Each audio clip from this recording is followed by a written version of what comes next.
Hello and welcome student जितना हमने पढ़ा 2-7 एक्सरसाइज तक पढ़ा था रॉन्सकाइन मेथड के बारे में इससे प्रीवियस लेक्चर में। ठीक है स्टूडेंट, तो जहाँ तक मैंने पढ़ाया वहीं तक आपका सिलेबस है। ठीक है स्टूडेंट, वही पढ़ना आप लोग। 7B करने की कोई ज़रूरत नहीं आपको, 7A सफिशेंट है। अब आपका सिलेबस पहले 3 यूनिट हो जाते हैं फिनिश वहाँ पर। अब हम चेक करेंगे रिवीजन, ठीक है ना। तो रिवीजन में मैं वो क्वेश्चन करवाऊँगा आपको जो मैंने आपको नहीं करवाए, और ये नहीं कि हर एक क्वेश्चन करवाऊँगा, लेकिन यह है कि उनमें से जो इम्पोर्टेंट है वो मैं ज़रूर करवाऊँगा। ठीक है, और जो जो बच्चों की प्रॉब्लम आती थी मेरे पास, मुझे कुछ बच्चे मैसेज भी करते रहे कि ये क्वेश्चन हमसे नहीं हुए, वो नहीं हुए। जो जो मैसेज करते रहे मेरी नज़रों में मैं सारे क्वेश्चन 1 बाय 1 आपको रिवीजन में करवा दूँगा। ठीक है स्टूडेंट, परेशान होने की कोई ज़रूरत नहीं। आज हम शुरू करते हैं revision. First exercise 1A exercise. ठीक है स्टूडेंट, 1A जो मतलब किसके रिलेटेड है, सेपरेबल वेरिएबल, मतलब वेरिएबल सेपरेशन मेथड। ठीक है ना। तो वेरिएबल सेपरेबल मेथड से क्वेश्चन नंबर 5 जो है, ये मैंने आपको नहीं करवाया और बहुत सारे बच्चों से हुआ भी नहीं है। ठीक है ना। तो देखिए स्टूडेंट, क्वेश्चन नंबर 5 अब कह रहा है solve the differential equation dy/d of x equal to 2x plus 3y minus 4 का होल स्क्वायर। अब या तो इसका होल स्क्वायर खोल लो, मतलब a प्लस बी माइनस सी का होल स्क्वायर लगा कर, या तो उसको खोल के फिर वेरिएबल सेपरेट करो, या क्या तरीका है। तो देखिए तरीका, देखिए स्टूडेंट सोल्यूशन देखिए किस तरीके से करना है। मैं लिखूँगा कि by dy/d of x equal to किसके बराबर है भाई, 4x, एक मिनट, क्या 2x plus 3y, 2x plus 3y minus 4 का होल स्क्वायर। ये है स्टूडेंट। अब मैं क्या कर लूँगा, 2x प्लस 3y माइनस 4 को मैं पुट कर लेता हूँ t के बराबर। तो इसको मान लेंगे इक्वेशन फर्स्ट। तो मैं लिखूँगा पुट, भाई वेरिएबल सेपरेबल मेथड आपको आता है सब स्टूडेंट को। तो देखिए कैसे करते हैं। मैं पुट करूँ, या तो इसका स्क्वायर खोल लो या इसको पुट कर दो। पुट किया मैंने 2x प्लस 3y माइनस 4 को किसके बराबर, t के बराबर। ठीक है स्टूडेंट, जब इसको t के बराबर पुट करेंगे तो फिर इसको डिफ्रेंशिएट कीजिए विद रिस्पेक्ट टू x। तो क्या आ जाएगा, देयरफॉर 2x की डिफ्रेंशिएशन 2 प्लस 3 की क्या आएगी, 3 का 3, और y की आ जाएगी dy/d ऑफ x माइनस 4 की 0 इक्वल टू dt/dx। ठीक है स्टूडेंट। अब दिस सप्लाइज, यहाँ से मैं dy/d ऑफ x अगर निकालूंगा, dy/d of x equal to dt/dx, ये प्लस का 2 आगे चला गया, माइनस का 2 हो गया, और ये 3 इधर बच गया ना इसके साथ, ये 3 मल्टीप्लाई में था तो डिवाइड में चला जाएगा। ठीक है स्टूडेंट, तो आ जाएगा 1/3 इंटू dt/dx माइनस 2। तो ये निकल गई किसकी वैल्यू, dy/d ऑफ x की वैल्यू। अब ये वैल्यू पुट कर देंगे किस में, इक्वेशन फर्स्ट में। तो मैं लिखूँगा देन इक्वेशन फर्स्ट बिकम, तो फर्स्ट तुम्हारी इक्वेशन क्या हो जाएगी, देखिए स्टूडेंट, फर्स्ट हो जाएगी dy/d ऑफ x की जगह पर लिख दूँगा मैं ये वाला 1/3 इंटू dt/dx माइनस 2। ठीक है स्टूडेंट, और इक्वल टू, इसकी जगह पर मैंने क्या पुट किया, t, तो इसका स्क्वायर मतलब t का स्क्वायर, ठीक है स्टूडेंट, यहाँ तक समझ आई। अब उसके बाद देखिए, उसके बाद मैं क्या करता हूँ, देखिए स्टूडेंट, दिस सिंप्लाइज, देखिए अब ये आ गया 1/3 dt/dx minus 2 equal to T square. तो यहाँ से अगर मैं dt/dx निकालूँ, या मैं ऐसे लिख सकता हूँ, ये 3 मतलब 3 इसके डिवाइड में ना भाई, ये 3 इधर मल्टीप्लाई हो जाएगा तो 3t स्क्वायर हो जाएगा। तो आ जाएगा dt/dx minus 2 equal to 3t square. ठीक है स्टूडेंट, ऐसे लिख सकता हूँ मैं। तो this supplies dt/dx equal to 3t square, ये माइनस का 2 आगे चला गया, प्लस का 2 हो गया। ठीक है स्टूडेंट, अब यहाँ से देखिए मैं वेरिएबल अगर सेपरेट करूँ, ये t वाला ये पूरा इधर आ जाएगा और dx तो चला जाएगा, तो आ जाएगा dt/3 3t² + 2 = dx। ठीक है ना स्टूडेंट, वेरिएबल सेपरेट हो गया ना, ये टी वाला फंक्शन था पूरा आ गया इधर और ये dx चला गया उधर। अब वेरिएबल हो गए सेपरेट, तो जब वेरिएबल सेपरेट हो जाते हैं तो फिर क्या करते हैं, इंटीग्रेट करते हैं। तो मैं लिखूँगा इंटीग्रेटिंग ऑन बोथ साइड या on integrating we get therefore. जब इंटीग्रेट करूँगा देखिए स्टूडेंट, मैं इसको ऐसे लिख दूँ, अगर मैं 1/3t² + 2 dt = dx। ठीक है स्टूडेंट, यहाँ तक कोई परेशानी।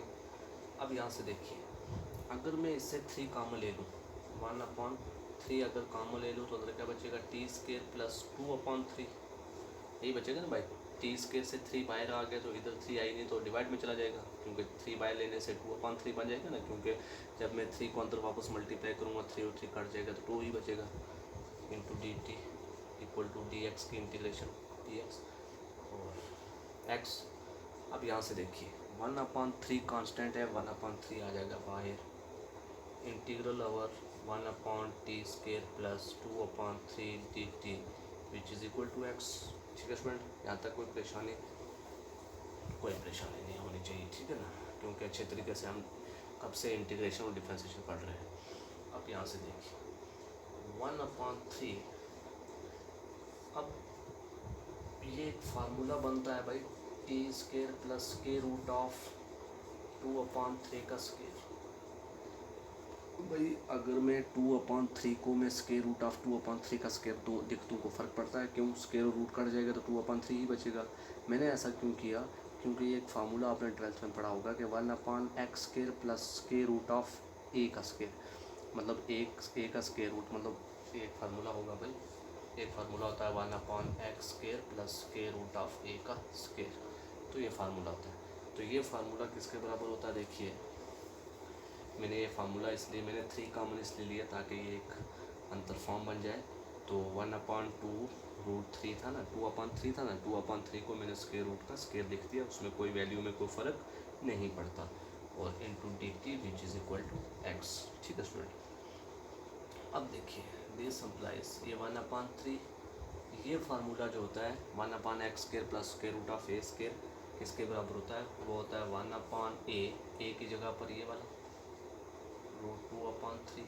ठीक है, 1/a मतलब 1/√2, आप √2 मतलब रूट इनका अलग अलग कर लो, 1/√2/√3 इंटू होता है tan इनवर्स ऑफ 1/√2/√3। ठीक है स्टूडेंट, और या तो इनका रूट एक ही रख लो, कोई मसला नहीं, ये वैल्यू tan के अंदर है तो 2/3।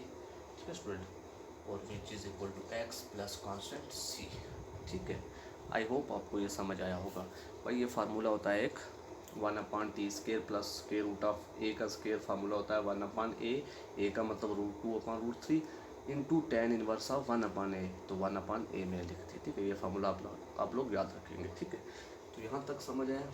अब उसके बाद देखिए दिस इम्प्लाइज, यहाँ से देखिए भाई जब इसको मैं रैशनलाइज करूँगा तो ये आ जाएगा 1/√6, मतलब रैशनलाइज करने के बाद इसके या रैशनलाइज नहीं करो या इसको ऊपर लिख लो तो ऊपर मतलब √3 ऊपर चला जाएगा, तो फिर उसको रैशनलाइज करोगे तो आ जाएगा 1/√6 इंटू tan इनवर्स ऑफ 1/2√3 है ना, तो ये उल्ट हो जाएगा √3/2 और इंटू इंटू ये होता है फार्मूला होता है 1/a into tan inverse of x/this, x/a होता है, तो x की जगह पर इधर t है तो t/this। ठीक है स्टूडेंट, तो t की वैल्यू पुट कर दो, क्या थी t की वैल्यू, वो थी 2x + 3y - 4। ठीक है स्टूडेंट, और which is equal to x + c। तो this is the required solution of given differential equation. I hope आपको ये समझ आया होगा किस तरीके से सॉल्व करते हैं। भाई इसी तरीके से आपने कुछ नहीं करना, सबसे पहले वो जो गिवन डिफरेंशियल इक्वेशन था उसको पुट किया t के बराबर, पुट करने के बाद उसको सिंप्लीफाई किया, सिंप्लीफाई करने के बाद वेरिएबल सेपरेट किया, जो ही वेरिएबल सेपरेट हुए तो इंटीग्रेट कर दिया, तो इंटीग्रेट करते करते हम यहाँ तक पहुँचे, तो यहाँ पर ये फार्मूला लगाया कि 1/t² + a का स्केयर किसके बराबर होता है वो मैंने आपको बता दिया, ठीक है ना। सॉरी, फार्मूला ये होता है, मैं फार्मूला ये आपको समझ आ गया, मैं साफ कर देता हूँ। फार्मूला ये होता है भाई, फार्मूला होता है 1/x² प्लस a², ठीक है स्टूडेंट। ये फार्मूला 1/x² प्लस a² होता है 1/a into tan inverse of x/a, ये फार्मूला होता है।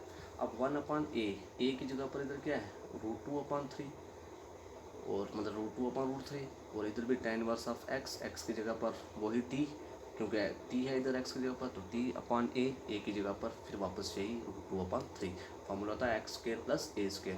तो a² मैंने बनाना था, तो इसलिए मैंने ये स्क्वायर रूट लिया था इसका, ठीक है स्टूडेंट, क्योंकि फार्मूला बनाना था ना x² प्लस a² बनाना था, तो a² बनाने के लिए मैंने इसका इस रूट का यूज़ किया, ठीक है स्टूडेंट।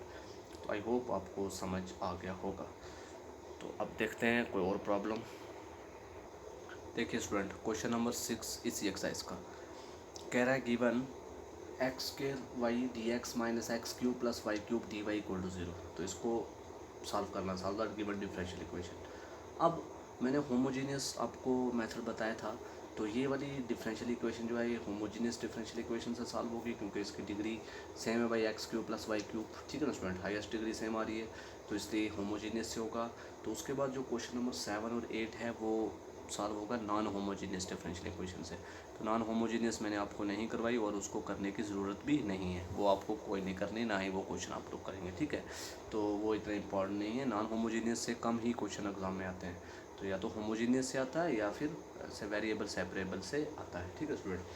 तो देखिए स्टूडेंट, ये है गिवन डिफरेंशियल इक्वेशन।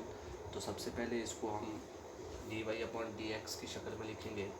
तो दिस सिंप्लाइज, मैं इसको ऐसे लिख सकता हूँ x² y dx which is equal to x³ plus y³ dy।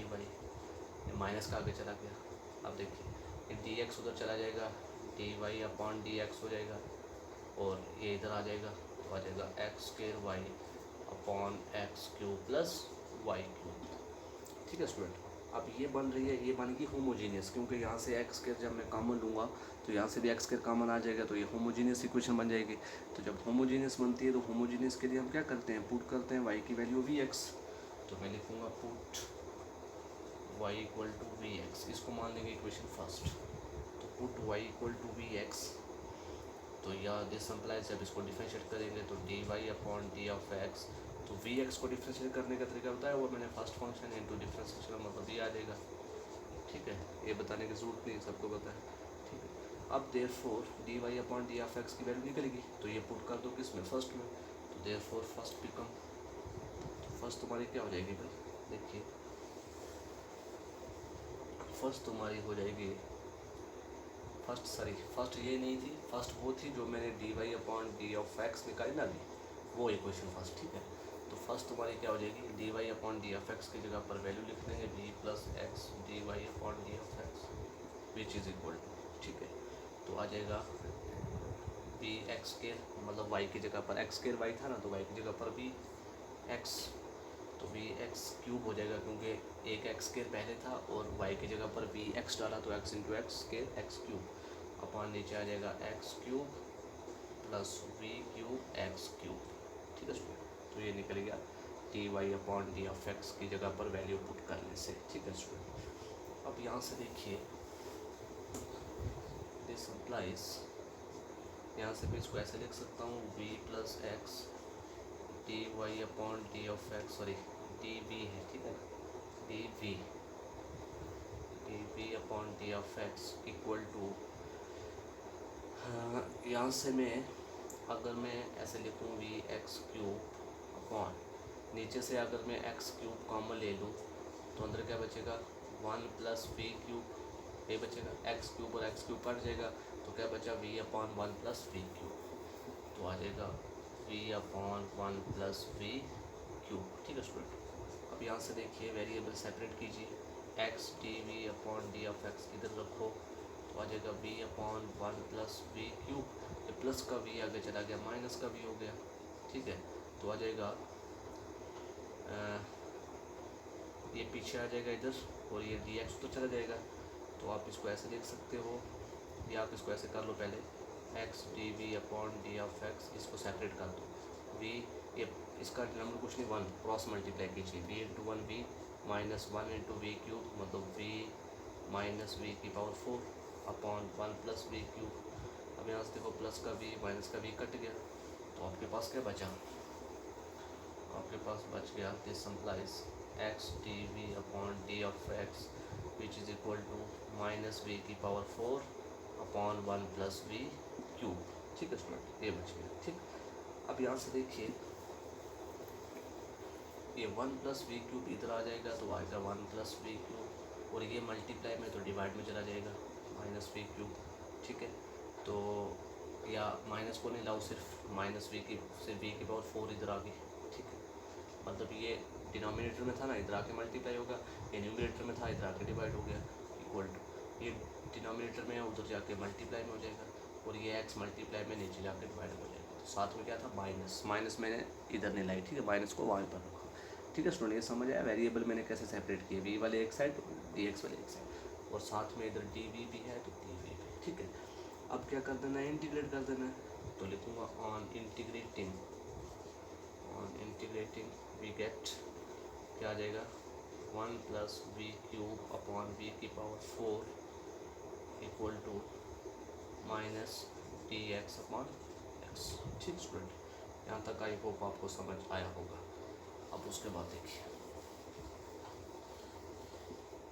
अब इसका डिनोमिनेटर अलग कीजिए, तो आ जाएगा वन अपॉन वी की power 4 plus we cube upon v 4, v cube और वी क्यूब कट जाएगा तो बचेगा one upon v into d v which is equal to minus log of x plus c. ठीक है student, d x upon x क्या होता है, log x, तो साथ में माइनस, तो माइनस लॉग एक्स। अब यहाँ से देखिए, मैं